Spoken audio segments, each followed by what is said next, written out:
सुंदर वन के घने जंगलों का मौसम बदल रहा था। घने काले बादल पूरे वन को घेरे हुए थे। सभी पशु पक्षी मौसम के पहले ही अपना भोजन एकत्रित कर चुके थे। सभी मानो वर्षा का ही इंतजार कर रहे थे। बादलों ने जैसे ही वर्षा करना शुरू की, वैसे ही सभी पशु और पक्षियों के चेहरे पर मुस्कान आ गई। सभी को इस बात की खुशी थी, वर्षा के कारण पेड़ों पर मीठे फलों की संख्या पहले से बढ़ जाएगी। सूखे हुए तालाबों का जल स्तर भी ठीक हो जाएगा। कुछ ही देर में वर्षा बहुत तेज हो गई, पर इस तूफान में उल्लू उड़ता हुआ सिर छुपाने की जगह ढूंढ रहा था। दिन के उजाले में वो देख नहीं पा रहा था, जिससे वो बार बार किसी न किसी पेड़ की टहनी से टकरा रहा था। और किस्मत से उसे कोई पेड़ की डाल मिल भी जाती तो बाकी के पक्षी उसे वहाँ पर बैठने के लिए मना कर देते। सभी पक्षी उल्लू से घृणा करते थे, और इसका कारण उल्लू का चेहरा था, जो कि सभी पक्षियों से अलग था। इसी के साथ सभी पक्षी उल्लू के दिन में न देख पाने की कमी के कारण भी उसका मजाक बनाते रहते थे। उल्लू को अब इन सभी बातों की आदत पड़ गई थी। उसे मालूम था कि सभी पक्षी उससे दूर रहना चाहते हैं। उल्लू को अब अकेले रहने की आदत हो गई थी, जिसके बाद वो दूसरे पक्षियों से दूर पेड़ों पर रहने लगा था। वो दिन के उजाले में आंख बंद करके सोया रहता और रात को अपने लिए भोजन इकट्ठा करता। इसी तरह उसका जीवन कट रहा था। एक रात जब उल्लू अपना भोजन ढूंढने के लिए निकला, तो उसने देखा कि बहुत सारे पक्षी जमीन पर मरे पड़े हैं। उनके शरीर पर कोई घाव नहीं थे। इससे साफ मालूम हो रहा था कि किसी जंगली पशु का काम नहीं है। सुबह जब उल्लू ने पक्षियों को बातें करते सुना, तो उसे मालूम हुआ कि जंगल में बीमारी फैल गई है, जिससे पक्षियों की मृत्यु हो रही है और बहुत से पक्षी अभी भी जिंदगी और मौत के बीच झूल रहे हैं।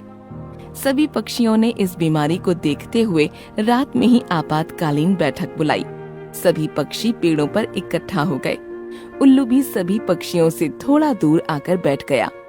पक्षियों की संख्या से साफ मालूम हो रहा था कि मामला कितना गंभीर है। सभी पक्षी अपनी अपनी राय देने लगे। तभी तोते ने कहा, ये बीमारी मनुष्यों के फैलाए हुए प्रदूषण के कारण हुई है। उन्होंने जंगल के तालाब को भी प्रदूषित कर दिया है।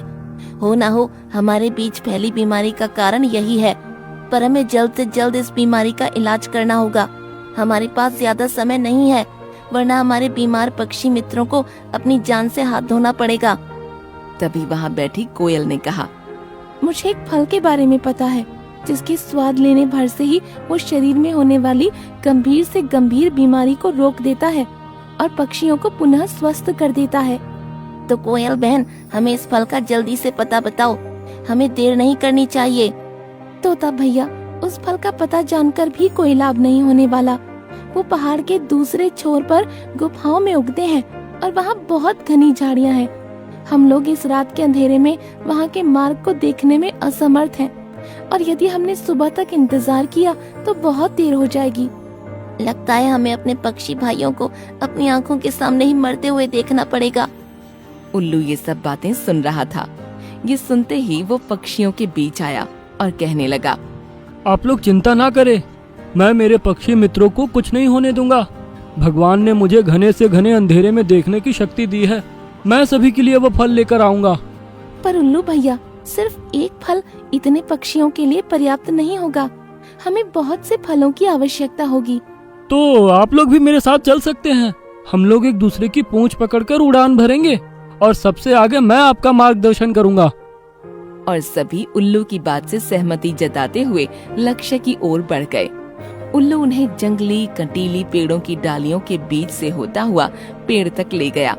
वो ये बात जानता था कि उसकी उड़ने की क्षमता बाकी पक्षियों से बहुत कम है और वो वापस जाने के लिए शारीरिक तौर पर तैयार नहीं है, पर वो अपने पक्षी मित्रों की जान बचाना चाहता था और उसने सभी पक्षियों के साथ वापसी की उड़ान भरी। उड़ते उड़ते सभी पक्षी अपने घर तक पहुंच गए। फलों की मदद से सभी पक्षी फिर से ठीक हो गए, पर इतनी लंबी उड़ान के बाद उल्लू की तबीयत कुछ ठीक नहीं लग रही थी। सभी पक्षी उल्लू के ऋणी हो चुके थे और सभी ने ये तय किया कि अब वो उल्लू को अपने साथ रहने देंगे, उससे कोई भेदभाव नहीं होगा। सभी पक्षी झुंड बनाकर उल्लू के घर उसे धन्यवाद देने पहुँचे, लेकिन उससे पहले उल्लू मर चुका था। ये सब इतनी लंबी उड़ान भरने के कारण हुआ था और इसी बात से सभी पक्षियों को पछतावा हो रहा था।